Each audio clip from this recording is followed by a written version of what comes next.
Gavin James, hi, welcome to the Energy Star Talk. How are you? How are you getting on? I'm good, how are you? Good. So there's an album out since last October, I guess. Was October, yeah. so it's only Ticket Home. Yes. So how much are you, in fact, connected with your home, with Ireland? How important is that for you with the songwriting process and stuff? Your roots, you know? Everything. I mean, Ireland's an amazing place to grow up if you want to play music. I mean, it's like living in a musical. Everybody sings, everybody asks you to sing. Even if you can't sing, you're probably able to write a song and still sing it. But it's everybody's mad into music ever since I was like really young. My whole family. My sister's a gospel singer. My granddad was a whistler and he was a comedian, and so it was always in my family to kind of sing. And I learned quite quick how to just little things on tin whistle, like really old Irish instruments and stuff. And then I did gigs in pubs when I was like 16, which I shouldn't have even been allowed to do a gig in a pub at the time. But I did that for like 5 years. And then eventually started doing my own material and stuff. And so now you just left the island now and then for doing it for the whole world as well. Exactly. Well, it's easy to find a bit of Ireland everywhere. Like there's always an Irish pub somewhere. So like it's mad. I'm sure like next to the venues tonight there's a place. You never get good Guinness anywhere though. That's the only problem. It's really hard. Get nice Guinness. But yeah, I love going back home to Dublin. So the current single is Glow, which is in fact about love, I guess, as well. Yeah. Right, as always is. But the feeling behind is a little bit more up-tempo, you know, like you just have a little bit more... a good future coming ahead. Like, you know, there's nothing, always was like very, you know, tired and a wonderful song, but really like heartbreaking and also, like the Titanic. Exactly. Yeah. And tell us a little bit about the current single. Like, what is behind this? Glow is kind of is about when you're falling for somebody and you're not sure if they feel the same way, but you're kind of sure they do feel the same way, and you'd either be the first person to say like, I love you. All that. That's like you'd be the first. It's about that. So Always is a polar opposite version of that song, and it was about Always was kind of a song, one of the first songs I wrote for the album too. And it was about when I ended something and I was an idiot and I shouldn't have done it. And then I just did a stupid thing that I did. And then I fixed it. And then Glow was the song that came after that. So it was nice to have the total opposite kind of sounds. And the way Glow, even the video for Glow is much more happy. There's like bubbles and stuff. It's crazy. But it's, Glow is definitely a fun one to play as well. Do you have a favorite song on the new album? I don't know. There's one song called Only Ticket Home. It's actually the name of it. It's that was the last one we did for the album. And it kind of puts everything into perspective, the whole album. And it was a ballad originally, but I thought I have too many ballads. So I envisioned what a song would be like. What would you want to sing at 3 o'clock in the morning after having like 25 Guinness? And literally, the chorus of it is like la la la la la, like pirates singing. But that's my favorite one to do live too, because I get to run around the audience and go crazy. So.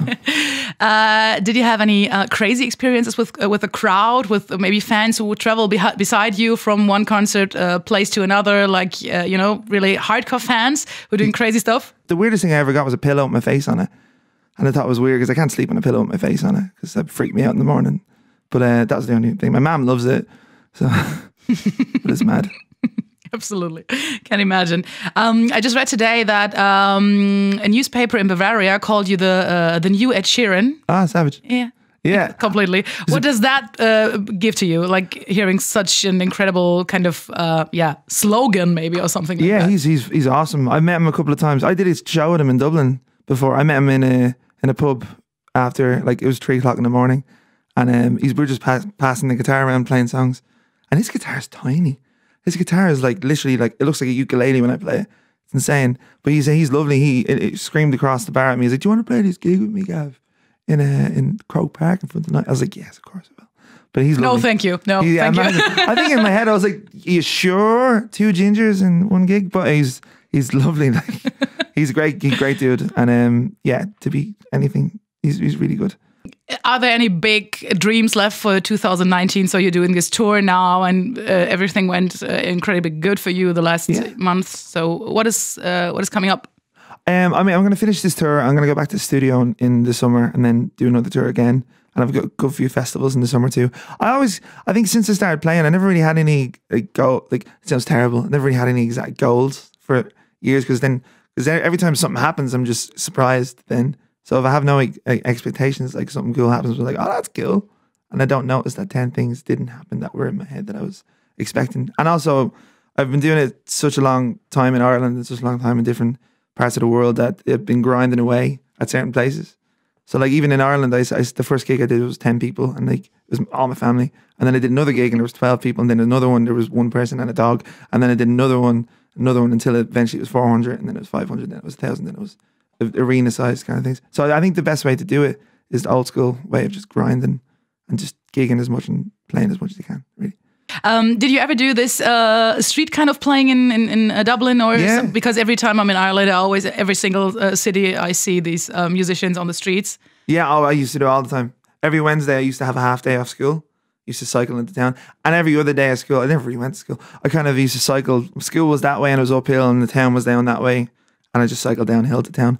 I just went busking. It was great. It was really fun. I used to go into McDonald's and count all the coins and see if I could buy a Big Mac. It was good. This is maybe such a different situation because in Germany we recognize musicians on the streets really like they're sitting there at the side of the street and doing their music and getting a coin or two for this stuff. But in Ireland it's so much different because it's wonderful how the people recognize these musicians. Yeah. They stand there and it's crazy. Yeah, it's a crowd. Yeah, it's wonderful because they just give them so much love and they appreciate it a lot more than maybe here in Germany. Some of the people that play as well in Dublin are amazing. So when you're on tour right before stage time, do you have any rituals or something like that to calm down, or is something you do every single time, like a ritual? Yeah, usually I get really nervous. I do jumping jacks to kind of wake myself up and then have a banana. So what about the songwriting process? What do you need to just sit down, you and your guitar maybe, to write a couple of good songs? Is that maybe something like a little therapy session for you, or kind of a diary? Or do you just go through the streets and see something different from other people and get to write a song about this? Or I usually, before, most of the time on tour, I have like little memos on my phone of me. I could be in bed at 3 o'clock and wake up and be like, I usually do a trumpet sound for some reason to get the melody out. But I have a lot of memos. I got like 50 memos of songs, like ideas, and I usually go home and just play through all of them, and just kind of pick one, and then I'll try write a song to that. And then most of the time, I usually just watch Netflix and then wait until it asks me, am I still watching Netflix? And then I'll try write a song. And then if I can't come up with anything, I'll watch something else. And then it's literally, that's how I do it. And then once I get excited about something, I'll be like, oh great, I'll turn the TV off and I start playing. And then record that. And then I wake up in the morning and I'll either be like, this is really crap or this is good.